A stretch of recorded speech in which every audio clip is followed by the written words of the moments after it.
Ain ala umurid dunya waddin. Asyhadu an la ilaha illallah wahdahu la syarikalah wa asyhadu anna Muhammadan abduhu wa rasuluh, amma ba'd.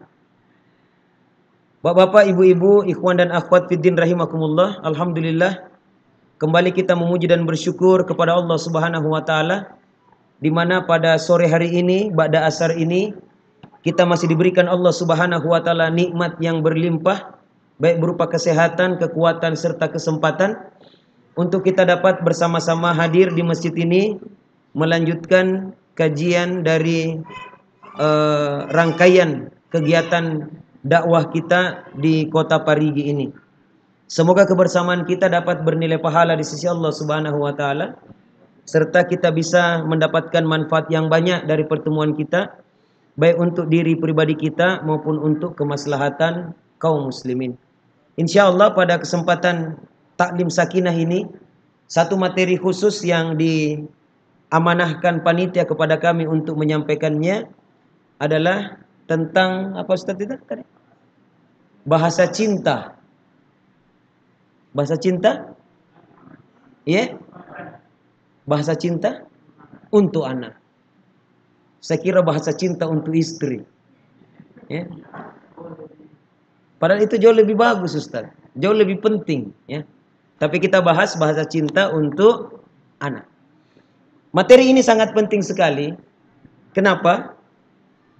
Karena anak itu adalah merupakan nikmat dari Allah. Anak itu adalah merupakan amanah. Anak itu adalah merupakan ujian. Serta anak itu akan dimintai nantinya kita sebagai orang tua pertanggungjawabannya nanti di akhirat kelak. Dan kita sebagai orang tua, saya yakin pasti mencintai anak kita. Karena memang itulah sifat dasar manusia, cinta kepada anak. Allah Subhanahu wa taala berfirman ya di surah Ali Imran, surah ketiga, ayat yang ke-14. Zuina linnasi hubbus syahwat minan nisa wal banin. Telah dijadikan indah dalam pandangan manusia kesenangan kepada apa-apa yang diingininya. Hubbus syahwat minan nisa, kecintaan kepada wanita. Bukan hanya kepada wanita saja. Hubbus syahwat minan nisa wal banin, dan juga kepada anak-anak. Makanya anak itu adalah merupakan buah hati kita. Sebagai rasa cinta kita antara suami istri yang melahirkan anak yang patutnya kita cintai anak kita tersebut karena Allah Subhanahu wa taala. Maka ikhwan dan akhwat sekalian, bahasa cinta untuk anak ini sangat-sangat penting sekali untuk kita pelajari. Bagaimana tuntunan Rasulullah dalam mencintai anak. Bagaimana tuntunan Rasulullah dalam mendidik generasi terbaik. Sehingga mereka bisa menjadi generasi yang hebat, generasi yang unggul, generasi yang disebutkan di dalam Al-Quran sebagai kuntum khaira ummah. Kalian adalah umat yang terbaik. Bapak, ibu, ikhwan dan akhwat sekalian yang mulia, baik kita masuk kepada materi kita. Bahasa cinta untuk anak. Sebenarnya manusia itu lahir dengan tidak mengerti apa-apa atau tidak tahu apa-apa. Termasuk anak-anak kita. Di surah Al-Isra, surah Bani Israel, surah ke-17, ayat ke-36. Allah Subhanahu wa taala berfirman, "Wallahu akhrajakum min butuni ummahatikum la ta'lamuna syai'a. Wa ja'ala lakumus sam'a wal absara wal af'idah la'allakum tashkurun." Dialah Allah Subhanahu wa taala yang telah mengeluarkan masing-masing kita daripada perut ibu kita dengan tidak mengerti apa-apa, tidak tahu apa-apa. Kemudian Allah memberikan nikmat pendengaran, penglihatan dan hati. Semoga kita termasuk hamba-hambanya yang bersyukur. Dalam artian ikhwan dan akhwat sekalian yang mulia, bahasa cinta untuk anak itu sebenarnya yang paling utama itu dari orang tua. Karena pada saat anak itu lahir, mereka itu tidak tahu apa-apa. Mereka tidak mengerti apa-apa. Ya, saya tadi subuh mengatakan ibaratnya seperti komputer, kapasitasnya besar, tapi belum ada isinya. Maka perlu diisi dengan apa? Dengan berbagai macam informasi-informasi. Lewat apa dia dengarkan itu? Lewat apa masuk untuk mengisi file di kepalanya? Lewat jalur pendengaran. Makanya orang tua dalam berbahasa, sebentar kita akan uraikan lebih detail lagi, masih gambaran umumnya. Makanya orang tua dalam berbahasa harus berbahasa yang bagus. Karena apa yang masuk di telinga anak, itu yang akan disimpan di kepalanya sebagai referensi-referensinya. Jadi seakan-akan membentuk file di kepalanya. Setiap kata yang masuk membentuk file di kepalanya. Kalau ada lagi bahasa baru, dia akan membentuk file yang baru. Akan membentuk file yang baru. Kalau ada bahasa yang sama atau mirip-mirip, maka dia akan mencari file tersebut dan dia akan tersimpan di file yang sama itu. Mencari lagi referensi-referensi yang lain. Sehingga kita sebagai orang tua, karena ini anak masih polos, kullu mauludin yuladu alal fitrah, anak itu dilahirkan dalam keadaan fitrah, dalam keadaan suci bersih. Kita siap untuk menorehkan kalimat apa saja di atasnya, maka hendaknya kata-kata yang keluar dari mulut kita harus kata-kata yang bagus. Harus kata-kata yang baik. Harus kata-kata yang ada apa dalam bahasa Al-Quran, qaulan karima, kata-kata yang mulia, kata-kata yang baik di hadapan anak-anak kita. Nah, Bapak Ibu ikhwan dan akhwat sekalian yang mulia, orang tua lingkungan adalah sumber belajar anak yang utama. Maka di sini saya ingin menyebutkan ada 7 sebenarnya sumber referensi untuk pemikiran anak. Untuk mengisi file-file yang kosong ini. Ada 7 sumber referensinya. Apa itu? Yang pertama adalah orang tua. Makanya sering kita sebut pendidik utama dan paling utama adalah orang tua. Bukan guru sebenarnya, tapi orang tua. Karena dia adalah merupakan pendidik utama. Kullu mauludin yuladu alal fitrah fa abawahu yuhawidani au yunasirani au yumajjisani. Setiap anak dilahirkan dalam keadaan fitrah, dalam keadaan suci bersih. Bukan seperti teori tabula rasa, ya beda itu. Tetapi dia suci bersih di sini, ya begitulah modelnya. Dalam keadaan fitrah, tetapi sudah ada bakat-bakat alamiah yang Allah berikan kepadanya. Kecenderungan-kecenderungan untuk melakukan kebaikan atau untuk melakukan keburukan. Tinggal bagaimana fitrah ini diluruskan di jalan yang benar. Ikhwan dan akhwat sekalian yang mulia, jadi orang tua yang pertama, pendidik utama dan paling utama. Orang tuanya lah fa'abawahu yuhawidani au yunasirani au yumajjisani. Orang tuanya lah yang menyebabkan anak itu boleh jadi bisa menjadi Yahudi, Majusi atau Nasrani. Berarti cetak biru anak tersebut tergantung daripada orang tuanya. Makanya sebelum berkeluarga, cari memang pasangan yang soleh. Cari pasangan yang solehah. Kenapa? Karena anak-anak yang lahir dari situ akan mengikut kepada orang tuanya. Kalau orang tuanya soleh, solehah, insya Allah anaknya juga anak yang soleh dan solehah. Cari. Cari itu. Cari Ustaz. Cari. Kalau sudah dapat, ya sudah berhenti. Jangan cari lagi. Marah sama tua. Ya, cari memang. Cari yang solehah. Makanya dalam hadis Rasulullah menyebutkan bahwasanya nikahilah wanita itu karena 4 hal. Bayangkan ini. Disebutkan lagi kriterianya. Karena apanya Ustaz? Li jamaliha, karena kecantikannya. Yang kedua karena kekayaannya.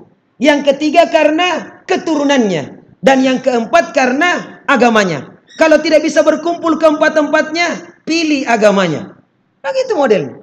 Karena susah ketemu 4 itu. Ada ikhwah, Ustadz, carikan saya Ustadz yang cantik. Putih, rata giginya, mancung hidungnya. Cerdas Ustadz, pintar bahasa Arab, bahasa Inggris. Penyayang. Kaya pula Ustadz, keturunan baik-baik. Dan taat ibadah kepada Allah. Kalau perlu Ustadz, lulusan stiba. Kita bilang, kalau saya dapat, saya tidak kasih kok. Enaknya. Dan yang paling penting Ustadz, dia bisa menerima saya apa adanya. Ini laki-laki tidak tahu diri Ustadz. Penghafal Quran Ustadz, pintar bahasa Arab. Paling penting, dia menerima saya apa adanya. Jamaah sekalian yang mulia, akhwat juga begitu. Kalau sudah datang laki-laki baik-baik, yang bagus akhlak dan agamanya, terima dia. Sebab tanah yang subur akan tumbuh tanaman di situ dengan subur pula. Tapi tanah yang gersang, bagaimanapun suburnya tanaman tersebut, mati. Makanya pilih pasangan yang terbaik. Makanya ikhwah jangan datang, Ustaz carikan juga pasangan Ustaz. Carikan juga Ustaz, dia datang. Apakah kriterianya? Tidak ada kriterianya, sembarang Ustaz. Yang penting bisa bernapas.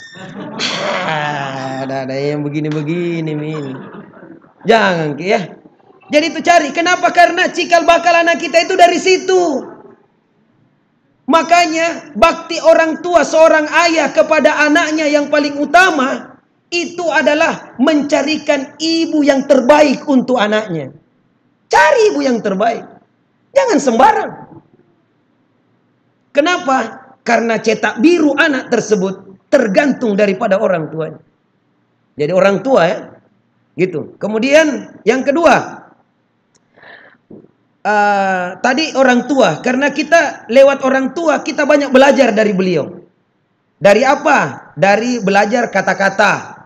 Belajar ekspresi wajah, gerakan tubuh, perilaku, norma, keyakinan, prinsip, nilai-nilai luhur agama. Bahkan orang tua dijadikan referensi utama oleh anak. Maka ini sumber referensi awal anak itu dari orang tua. Yang kedua adalah dari keluarga.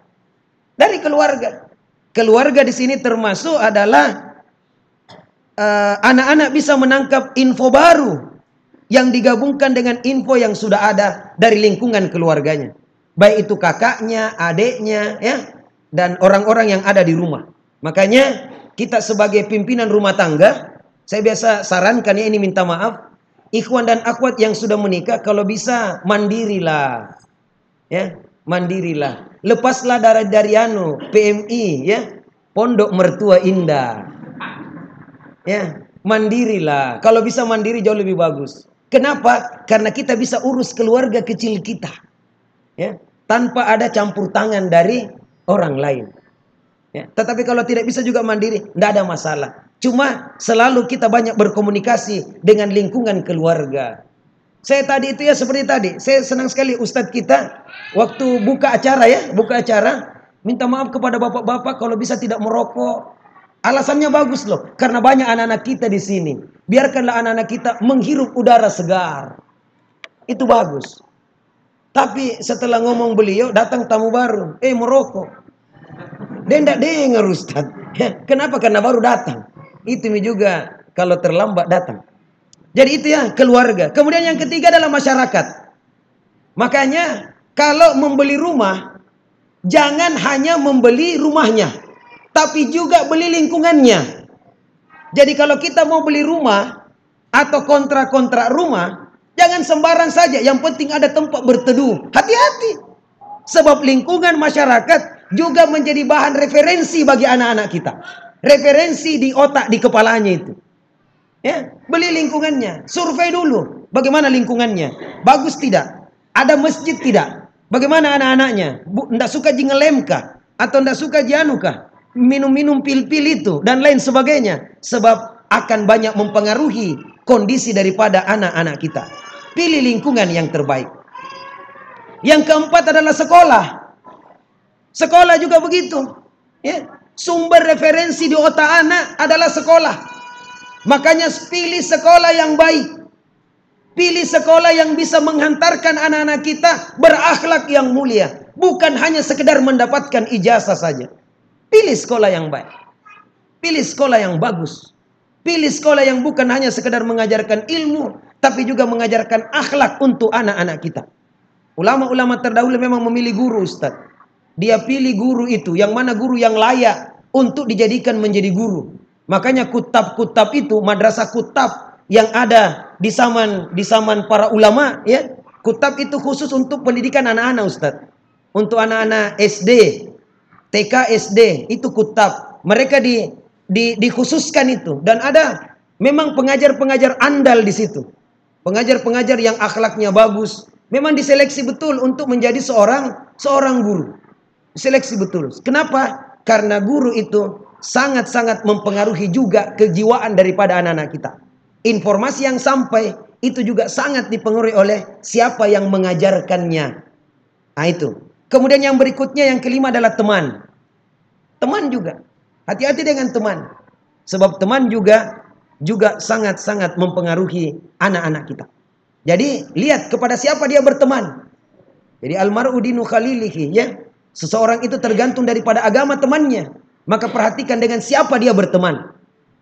Dalam salah satu riwayat disebutkan, ya, berteman dengan orang baik ibaratkan berteman dengan penjual minyak wangi. Makanya kalau ikhwah penjual minyak wangi, teman itu. Ya, begitu ke pengertiannya, bukan itu yang dimaksud. Maksudnya apa? Bahwa walaupun kita tidak mendapatkan minyak wanginya, minimal bau harum lengket di baju kita. Begitulah berteman dengan orang-orang baik. Walaupun kebaikannya mungkin tidak sampai kepada kita, tapi minimal karisma kebaikan tersebut ada pada kita. Ya, tahu berteman dengan orang-orang baik, dengan para ustadz semuanya. Nah, itu bagus. Tapi berteman dengan orang jahat, ibaratnya berteman dengan pandai besi. Walaupun mungkin bara apinya tidak sampai ke kulit kita, tapi minimal bau busuk asapnya itu akan sampai ke baju kita, ke tubuh kita.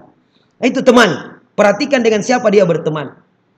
Kemudian yang berikutnya adalah media massa. Media juga sangat mempengaruhi. Dan yang berikutnya, yang terakhir adalah diri sendiri. Nah, itu ada 7. Nah, bagaimana tuntunan Nabi dalam memberikan bahasa cinta kepada anak-anak? Di sini kita akan sebutkan beberapa hal. Yang pertama adalah, marilah kita awali dan mulai bahasa cinta itu dengan memberikan nama baik-baik untuk anak-anak kita.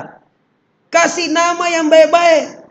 Karena itulah hak anak terhadap orang tuanya. Dan kewajiban orang tua terhadap anaknya. Itu kan ada 3. Yang pertama, pada saat baru lahir, berikan nama baik-baik.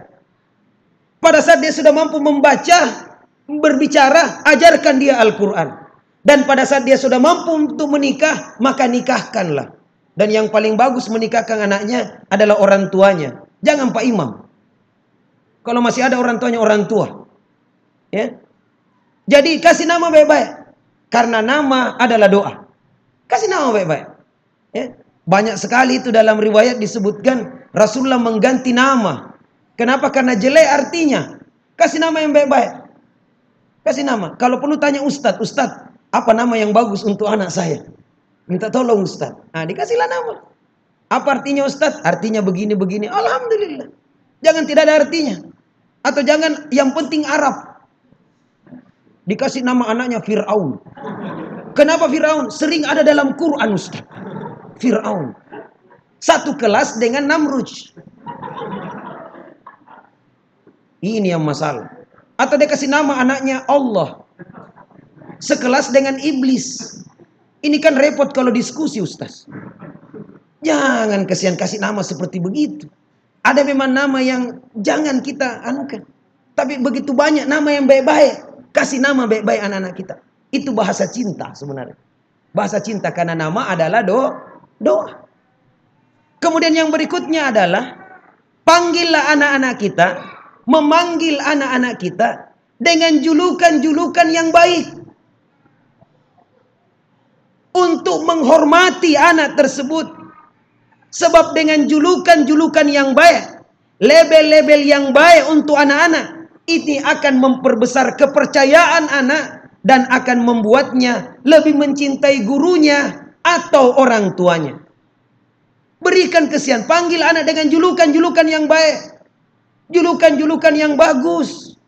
Kalaupun tidak bisa, maka minimal panggillah ya gulam, ya bunaya, wahai ananda. Panggil dengan kata-kata begitu. Jangan sengen oi. Oi kau. Memangnya oi nama aku, Pak. Nak, bagaimana nak?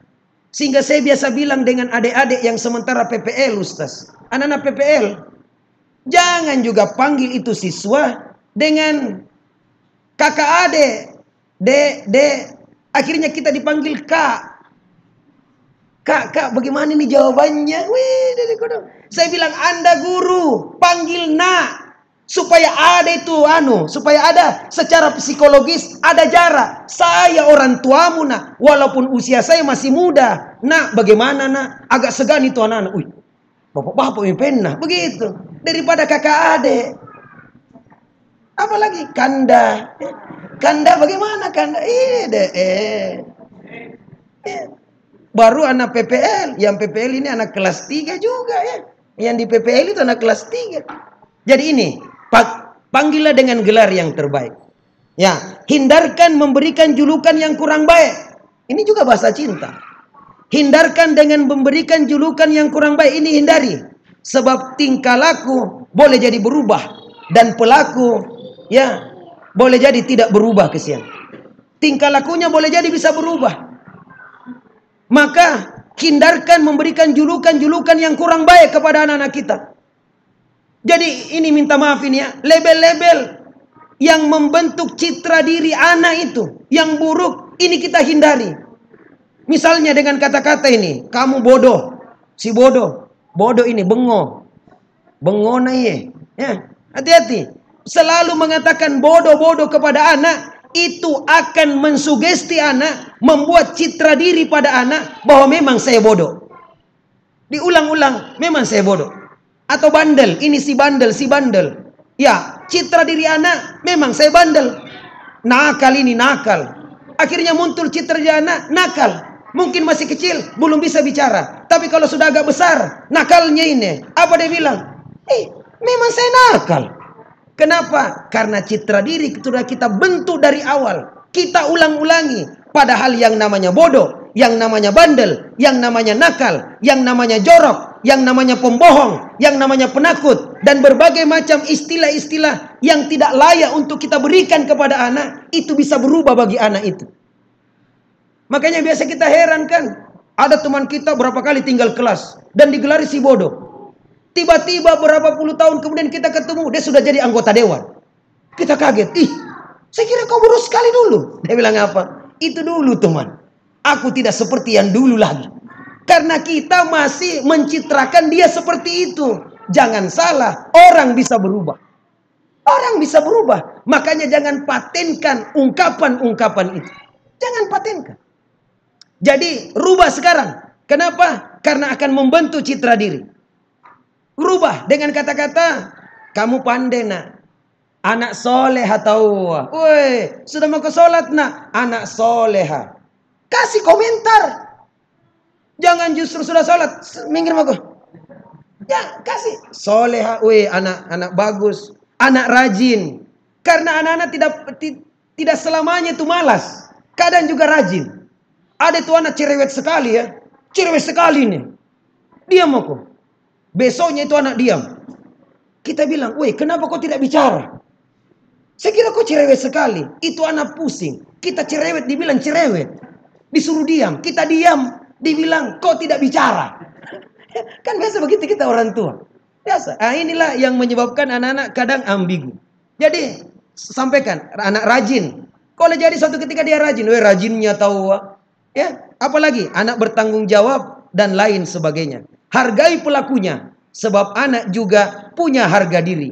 Kelakuannya yang diperbaiki. Hargai anak tersebut. Kemudian yang berikutnya adalah. Ini bahasa cinta ya. Menyayanginya. Dan diungkapkan dalam bentuk fisik. Boleh jadi fisik. Bisa juga dalam bentuk verbal. Dan bisa juga dalam bentuk materi. Ya. Kadang Rasulullah itu mencium anak kecil. Sebagai tanda cintanya kepada anak-anak itu. Makanya dalam hadis ya dari Abi Hurairah. Rasulullah menyebutkan barang siapa yang tidak menyayangi anak kecil. Dan tidak menghormati yang lebih tua. Maka ia bukan termasuk golongan kami. Barang siapa yang tidak menyayangi. Maka tidak akan disayangi. Maka bagaimana bentuknya? menyayangi anak. Ya. Dalam bentuk perhatian yang positif, bisa dalam bentuk fisik. Ini sentuhan-sentuhan Ustadz untuk anak-anak kita ini penting untuk anak kita. Termasuk di sekolah. Ya, sentuhan-sentuhan, tetapi tentunya sentuhan laki-laki dengan laki-laki begitu ya. Jangan juga dengan perempuan, ya. Kecuali anak kita gitu. Seperti misalnya dalam bentuk fisik, tepukan bahu. Ya. Saya itu anak-anak sekolah itu yang SMK, kalau dia datang, tepuk hebat tahu. Cepat mu datang nak, tepuk bahunya. Ya, itu dalam bentuk fisik.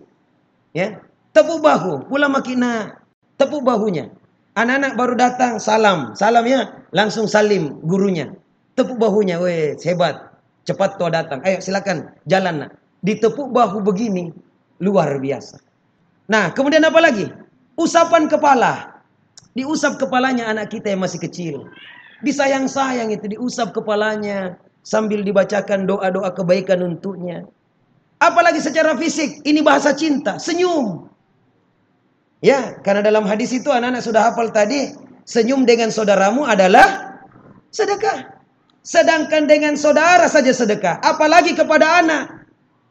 Jadi kalau ingin mendapatkan pahala yang sangat besar, sukalah senyum dengan anak kita. Jangan kayak nomor 8 mukanya selalu. Setiap ketemu, apa lihat-lihat. Saya orang tuamu. Orang tua sangar. Makanya baiti nari, rumahku laksana neraka bagiku. Bagaimana caranya anak-anak senang tinggal di dalam? Senyumlah dengan anak-anak kita. Senyum.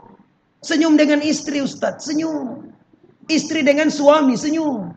Makanya itu orang yang menikah itu setengah agama di tangan. Karena satu harinya full pahala. Full pahala. Sering kita tidak bertemu dengan teman kita, saudara kita. Tapi dengan istri selalu ketemu. Maka selalulah tersenyum. Ya, bukan tersenyum karena ada maunya. Apalagi cium pipi.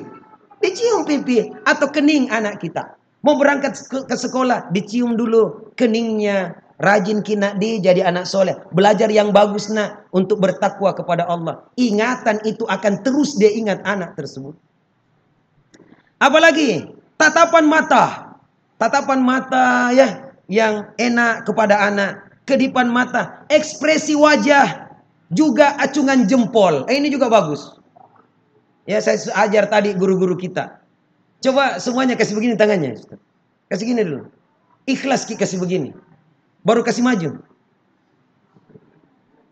Belajar begini-begini Ustaz ya. Dengan kita. Bagus nak. Dapat berapa kau nak? Dapat 1 kak pak.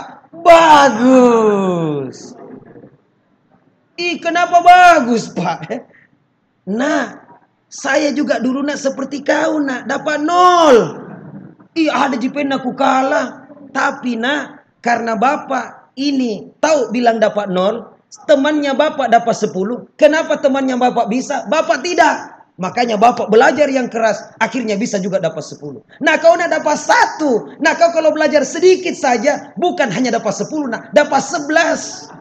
Lebih dari 1 lagi. Oh begitu. Begitu caranya.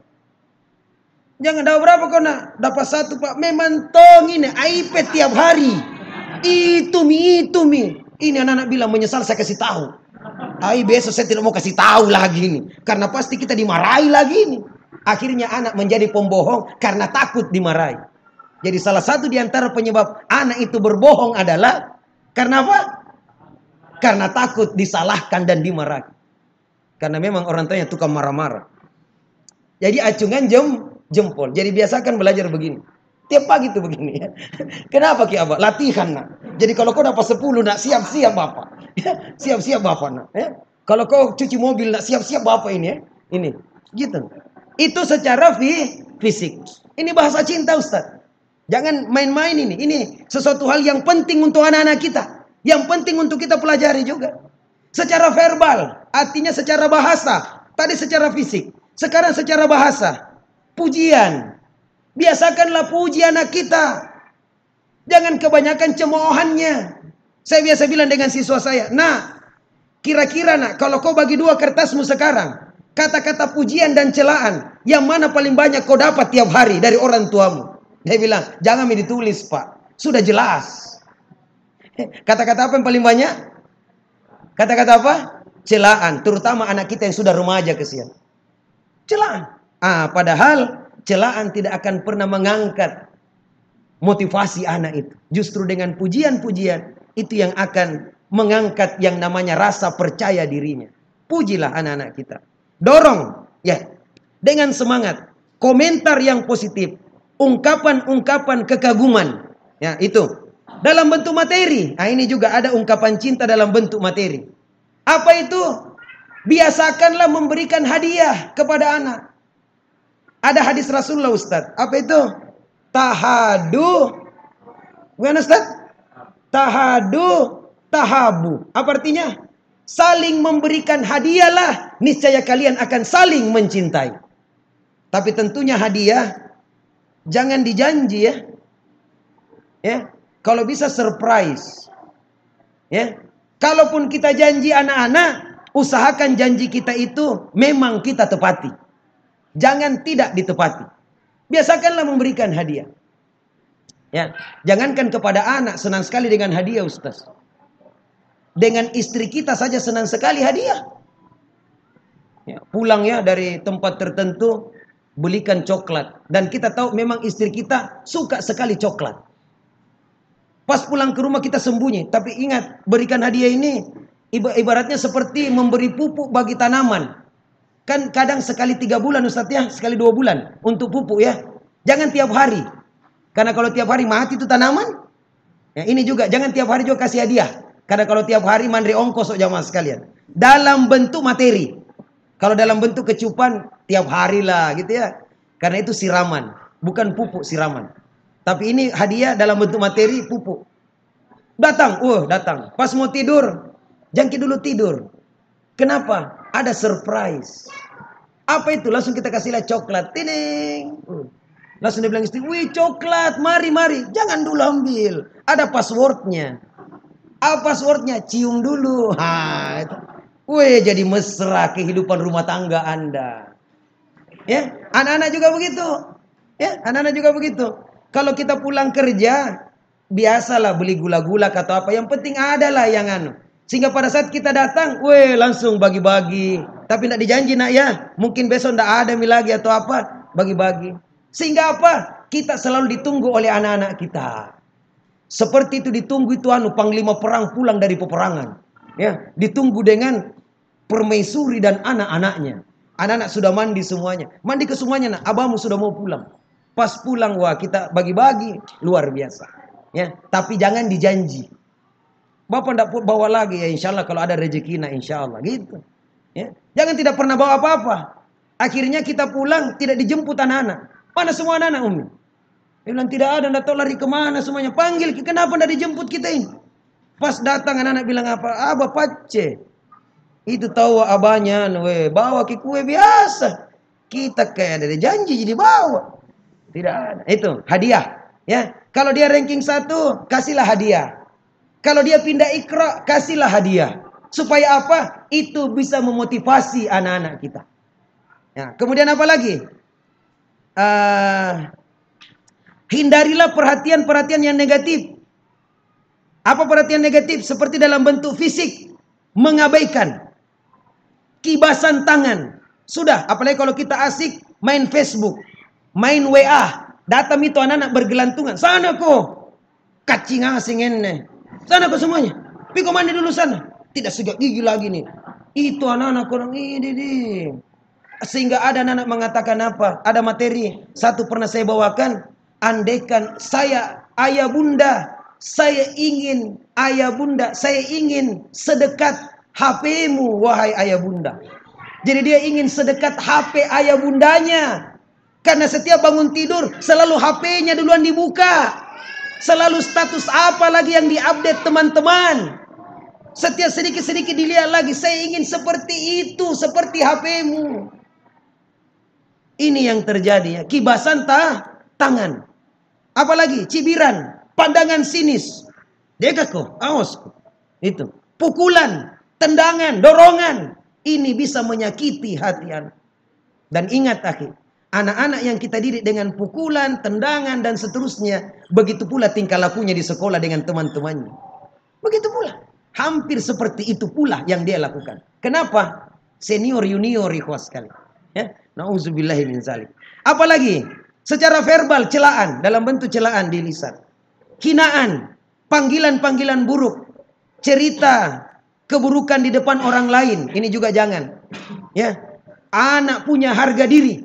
Kadang kita datang bertamu ke rumah tetangga atau ke rumah saudara atau ketemu dengan teman, langsung kita bilang, iya tahu itu tahu anaknya pintar sekali kau, iya masih ngompol besarnya mi lagi. Itu anak punya harga diri, kesian. Jangan cela dia, ya, jangan hinakan dia, apalagi di hadapan orang lain. Ini akan menimbulkan kurang percaya diri untuk anak-anak kita. Itu ya. Dalam bentuk materi misalnya, langsung penghapusan uang saku, hak makan dikurangi. Wah itu, ini juga bisa bermasalah. Rasul ya terkadang memberikan hadiah untuk anak-anak dengan mengusap kepala mereka. Kemudian yang berikutnya ikhwan dan akhwat sekalian, yang berikutnya adalah bahasa cinta yang berikutnya adalah berkata jujurlah kepada anak-anak kita. Hindarilah yang namanya kebohongan atau membohongi anak-anak kita. Ingat, anak-anak kita itu selalu mengingat apa yang kita janjikan kepada dia. Dan kalau kita tidak tepati, maka dia juga selalu ingat kalau kita tidak menepatinya. Ya, jadi berkata jujurlah kepada anak-anak dan hindari membohongi anak. Dari Abdullah ibn Amr, ia berkata, ibuku memanggilku dan Rasul duduk di rumah kami. Ibu berkata, kemarilah, saya akan memberikan sesuatu. Ya, maksudnya saya akan memberikan korma. Maka Rasul pun bertanya, apa yang ingin kau berikan kepada anakmu? Maka ibuku, kata Abdullah ibn Amr, saya akan memberikannya kurma ya Rasulullah. Maka Rasulullah bersabda pada saat itu, ya penuhilah. Seandainya kamu tidak memberinya sesuatu, maka kamu akan ditulis sebagai seorang pendusta. Jadi hindari kebohongan. Hindari kebohongan. Sekarang ini banyak orang tua, untuk membuat anaknya berhenti menangis, dia dengan rela berbohong untuk anaknya. Mau ambil contoh, menangis kok, toke. Ya, anak-anak itu kan tidak tahu apa-apa. Yang memberikan kosakata toke pertama kali orang tua, supaya anak-anak cepat diam dalam menangis. Menangis kok, ada Pak Jenggot di luar. Nama kang kok itu? Kan biasa begitu. Kita ini ingin supaya anak-anak kita cepat tenang dengan menakut-nakutinya satu. Dan yang kedua, membohonginya. Makanya pantas pada saat dia besar menjadi anak penakut dan menjadi anak yang tidak percaya lagi orang tuanya. Akhirnya tengah malam, ma, pipis, pergi mau kena sendiri. Kan kalau sudah SD, minat besar mau kok pergi mau kena, ngantuk sekali. Pipis, ma, takut kak jalan sendiri. Kenapa kau takut nak? Toke. Makam itu. Kenapa kau takut nak? Ada Pak Kumis di depan. Nak makan ki nanti. Membuat ketakutan kepada anak. Sudah membohongi, ditakut-takuti. Hati-hati dengan kedustaan.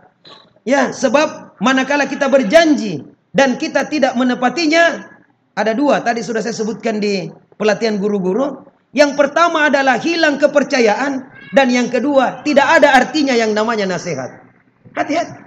Ini bahasa cinta ya, yang kita sampaikan. Ya. Seperti misalnya, nah, kalau kau berhasil puasa, nak, sepatu roda kau dapat. Puasa itu anak kau dong, hari ke-7, akhirnya tidak makan sahur. Mamanya bilang, buka makona, karena jam 3 sudah gemetar, sudah putih badannya. Buka makona, ndak mau kau buka mak. Kenapa kau ndak mau buka nak? Sepatu roda. Akhirnya 30 hari tamat sudah puasanya. Pas sudah tamat, mana mi hadiahnya mak? Dia bilang mamanya apa? Nah, krisis moneter.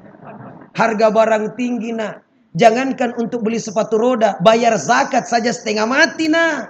Sabar kina, anak-anak tidak tahu itu krisis moneter. Anak-anak tidak tahu itu inflasi, tidak tahu itu. Yang penting saya sudah berhasil, mana mi hadiahnya? Tidak diterima, hati-hati. Sudah kita disebut sebagai pembohong. Tahun depan, siapa anak-anakku yang berhasil puasa 1 bulan, sepeda dia dapat. Kakak yang paling tua kok bi adiknya. Jangan maka bodoh. Cukuplah saya korbannya. Hilang kepercayaan. Hilang. Makanya kalau berjanji tepati. Ya. Janji belikan buku anaknya, tepati. Ya, sampai-sampai itu anak kadang tidak tidur itu. Kenapa kau tidak tidur nak? Kutunggu abah pulang. Buku. Begitu sakitnya hatinya kalau kita pulang tidak bawa buku. Hanya bilang, afwan nak, maaf. Terpaksa anak kita bilang, syukran. Karena sudah pintar bahasa Arab Ustaz. Inilah yang terjadi. Hilang kepercayaan, tidak ada artinya nasihat. Usahakanlah berkata jujur. Hindari ucapan-ucapan kebohongan. Apalagi? Yang berikutnya adalah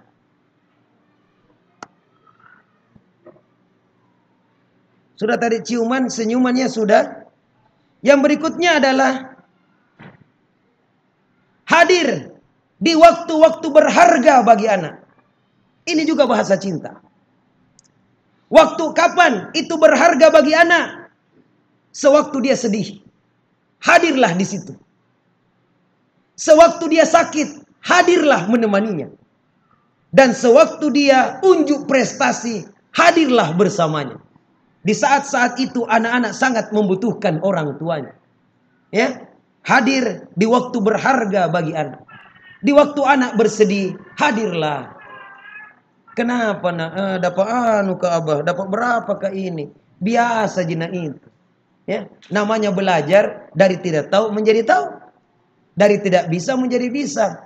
Tetapi kalau kau usahakan terus nak, kau juga akhirnya akan menjadi bisa. Di waktu sakit, dekaplah anak-anak kita. Sayangi anak kita. Belai rambutnya. Karena pada saat itu dia sangat butuhkan dekapan. Kedekatan orang-orang yang ada di sekitarnya. Dan pada saat dia unjuk prestasi, gembiranya itu anak. Kalau dia tampil, ada orang tuanya melihatnya. Gembiranya. Tampil dia di hadapan umum, tidak ada orang tua yang lihat. Pulang, mama ndak lihat kata tadi. Capekku lagi latihan. Kemana kika? Arisan kak, nak sibuk sekali kak. Tinggalkan arisan itu kesian. Kenapa? Karena masih bisa berulang. Tapi tampilan anak pada saat dia unjuk prestasi, ini yang sangat anak-anak sangat butuhkan pada saat itu. Kemudian yang berikutnya ikhwan dan akhwat sekalian, usahakanlah ada waktu-waktu yang berkualitas untuk anak-anak kita. Ya, misalnya menemani anak dalam perjalanan sambil memberikan nasihat kepadanya serta mengajarinya sesuai dengan akalnya atau sesuai dengan perkembangan anak tersebut. Ini quality time, ya. Jadi kalau antar anak-anak, Pak, itu anak-anak senang sekali di kendaraan. Senang sekali di kendaraan. Senang. Siapa yang tidak senang di kendaraan, Ustaz? Senang sekali semuanya. Kita waktu masih kecil suka digonceng itu oleh orang tua kita. Bahkan minta putar 2 kali, ya, dengan orang tua kita. Senang. Maka pada saat anak-anak senang, terbuka hati dan pemikirannya, kesempatan kita memberikan materi pelajaran untuknya. Memberikan nasihat-nasihat kepadanya. Rasulullah membonceng Abdullah Ibnu Abbas, ya, membonceng di atas apa itu? Di onta. Kemudian beliau mengajari beliau nasihat-nasihat yang terbaik untuknya. Maka begitu pula lah anak-anak kita. Jadi kalau di kendaraan, ajak bicara. Nah, bagaimana nak di sekolah? Bagaimana guru tak nak? Ajak bicara. Dia ngomong itu. Kenapa? Anak-anak senang di waktu itu. Ya. Jangan dimarahi anak-anak di situ. Abah, diam kok. Kita konsentrasi. Makanya jangan kau cerewet nak. Fokus, jangan sampai tabraki orang ini. Jangan kau banyak bertanya. Anak-anak diam nih. Tidak ada asiknya. Tapi coba kalau kita candai anak di waktu itu. Itu sangat bermanfaat untuk anak. Dan ini yang diajarkan Rasulullah kepada kepada anak kecil sewaktu berjalan itu. Kemudian yang berikutnya adalah pada saat makan. Kalau bisa bersamalah dia makan. Itu Rasulullah mengajari anak itu pada saat makan. Jadi pada saat makan, ikhwas sekalian, itu kan ada anak sembarang tangannya. Rasulullah langsung menegur, "Nah, ya gulam, kalau makan nak baca basmalah. Kul biyaminik, makan dengan tangan kanan. Dan ambillah yang dekat denganmu." Dari kecil diajarkan itu, sampai tua anak ini mengingat pelajaran tersebut. Luar biasa jamaah sekalian. Jadi ajari anak, ajari sewaktu dia masih kecil. Kenapa? Karena waktu makan itu waktu yang sangat berharga untuk anak. Waktunya untuk gembira, maka biarkanlah anak-anak gembira pada saat makan. Dan kalau sudah gembira, terbuka hatinya, terbuka pemikirannya, gampang kita berikan ilmu kepadanya. Ya, jangan justru kebalikannya. Tapi kau makan cepat, itu mie kurus kok gara-gara kau tidak pernah makan. Mulai anak-anak ambil nasi, banyaknya lagi. Simpangkan ya abamu dengan ademu itu. Kita disuruh makan, ambil banyaknya lagi. Pas ambil ikan, sedikit mau, masa 3 potong. Akhirnya itu anak-anak makan, cepat kau makan. Awas kalau kau tidak makan. Akhirnya itu anak kasihan makan dalam keadaan tertekan. Itu mie kurus anak kita. Makanya kalau ada anak agak gemuk itu bahagia kalau makan nih koskan. Kalau ada anak kurus-kurus suseng weko dong. Seperti saya ini koskan yang mulia. Jadi itu ya, pada saat makan temani dia. Pada saat berkendaraan temani dia. Kalau ada waktu-waktu tertentu temani dia untuk bermain-main bersamanya. Ya, bermain bersamanya. Kalau ada waktu hari Ahad, jangan habiskan waktu kita untuk umat saja. Ada umat juga di rumah. Bukan hanya umat, ummahat. Ya. Jangan habiskan waktu kita terus di luar saja. Isi tarbiyah, isi apa. Anak kita di rumah kesian. Ya, segin kader kita kita gaya kader-kader baru. Ada kader jadi di rumah kita, kadang kita lupakan. Kader jadi nih. Yang di luar belum tentu jadi. Ini kader jadi. Makanya perhatian kita kepada keluarga juga harusnya jauh lebih besar. Karena Allah Subhanahu wa taala berfirman, "Ya ayyuhallazina amanu qu anfusakum wa ahlikum nar." Wahai orang-orang yang beriman, jagalah diri kalian dan keluarga kalian dari azab api neraka. Jadi sekali-sekali juga rekreasi dengan keluarga. Kasih gembira. Ini tidak pernah rekreasi 17 tahun menikah. Kodonge. Ya, makanya garing kehidupan. Ya, biasa rekreasi. Banyaknya tempat rekreasi di Parigi ini. Ya, kalau perlu ada rekreasi rihla sakinah Ustaz. Karena saya lihat ikhwa-ikhwa ini ingin sakinah semuanya ini ya. Ya, coba sakinah lah. Ya, rihla sakinah. Sama-sama keluarga ya. Oh, aba-aba main bola semuanya. Ibu-ibu ummahat bakar ikan ya. Anak-anak kita juga bermain-main di pinggir pantai. Nikmatnya ya. Itu rame-rame. Tapi bisa juga sendiri-sendiri. Perkeluarga bawa. Kenapa? Rekreasi itu penting. Sebagai apa? Sebagai pemupukan cinta kasih dalam rumah tangga kita. Rekreasi. Kemudian yang berikutnya ikhwan dan akhwat sekalian adalah menggunakan ungkapan-ungkapan menyentuh. Misalnya memanggilnya dengan sebaik-baik namanya. Wahai gulam, ya bunayya, wahai ananda. Ya, Imam Abu Dawud membuat bab sendiri tentang hal ini. Ya, bab seorang berkata kepada anak orang lain, wahai anakku. Ya. Kemudian yang berikutnya adalah Rasulullah tidak pernah mencela dan mencaci anak. Mencela dan mencaci anak. Ada pembantu Rasulullah, Anas bin Malik berkata, saya membantu Rasul selama 20 tahun. Demi Allah, kata beliau, ia tidak pernah berkata kepadaku, juga tidak pernah berkata, kenapa kamu lakukan ini? Atau kenapa kamu tidak melakukan ini? Ya, jadi Rasulullah tidak senang itu. Mencela anak, bahkan mencaci anak. Ya, hindari kata-kata kenapa. Kenapa? Hindari kata-kata kenapa. Pakailah kata-kata bagaimana. Dengan bagaimana. Atau bagaimana jalan keluarnya. Makanya biasa saya bilang dengan teman-teman kepala sekolah. Kalau ada misalnya guru yang terlambat datang ke sekolah. Jangan kita suka tanya kenapa. Kenapa Anda terlambat. Kan begitu ya? Kenapa Anda terlambat? Kan selalu begitu. Kenapa? Karena orang yang terlambat itu sudah ada 1000 jawaban di kepalanya. Karena bla bla bla, 1000 jawaban. Jadi hanya bikin sakit hati kita. Ya. Anak-anak kalau suka terlambat, yakinkan. Buat survei Ustaz. Selalu yang terlambat, anak-anak yang suka terlambat, itu juga. Itu juga. Lakukan survei. Itu juga. Dan yang membuat anak terlambat bukan anaknya, orang tuanya. Makanya harusnya dihukum adalah orang tuanya. Dan orang tua pintar, jauh-jauh di sana. Masuk makuna, masuk. Tidak dianu jaku itu. Masuk mi anak-anak, lari mi dia. Kita juga mau kasih pulang, tidak ada mi orang tuanya. Nah ini yang masalah.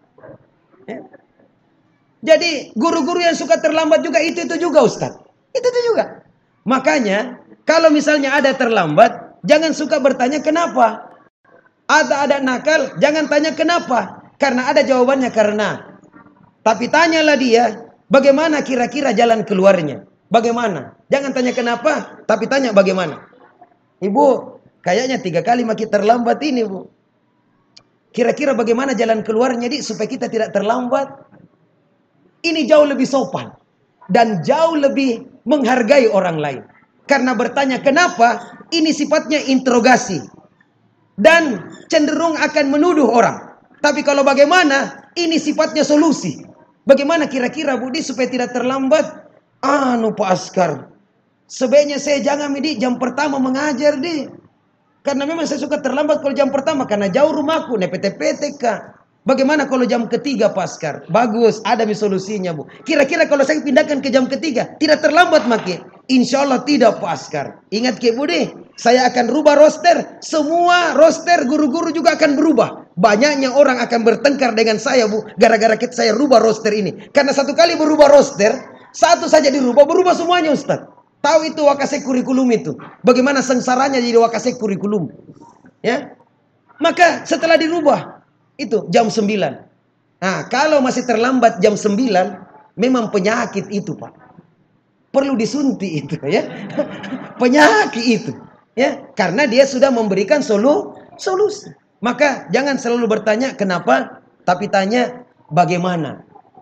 Nah, kemudian yang berikutnya adalah hal yang penting juga yang perlu untuk kita ketahui menyangkut tentang bahasa cinta adalah Rasulullah suka mendoakan anak. Doakan anak kita. Sebab itu juga ungkapan cinta untuk anak-anak kita. Kalau kita cinta anak kita, doakan dia kebaikan. Kalau kita cinta kepada seseorang, doakan dia kebaikan.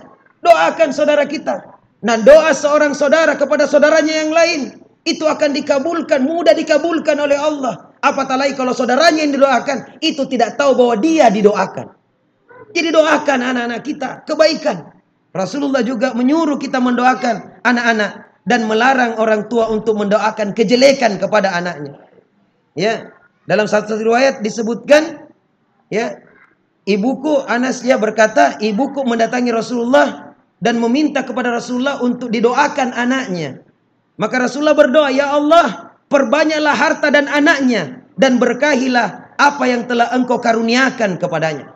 Anas mengatakan, demi Allah, sesungguhnya harta saya banyak dan anak cucu saya juga banyak dan juga melahirkan anak-anak yang banyak, bahkan lebih daripada 100 orang.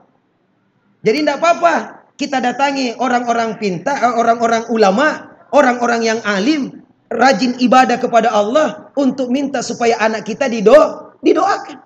Doakan anak kita. Dan yang paling bagus mendoakannya adalah orang tuanya. Ya. Ini jamaah sekalian. Dan jangan doakan keburukan kepada anak-anak kita. Ya. Abdullah ibnul Mubarak pernah didatangi oleh orang tua. Mengeluhkan dan mengadukan tentang kedurhakaan anaknya. Maka Abdullah ibnul Mubarak hanya bertanya kepada orang tua itu. Ya. Apakah engkau wahai orang tua pernah mendoakan kecelakaan untuk anakmu? Kejelekan untuk anakmu? Apa jawaban orang tua itu? Ya, saya pernah mendoakan kejelekan untuk anak saya. Apa kata Abdullah ibnul Mubarak? Sungguh engkau wahai orang tua telah merusak anakmu. Jadi jangan doakan keburukan anak kita. doakan kebaikan. Pernah dengar kisahnya Imam As-Sudais?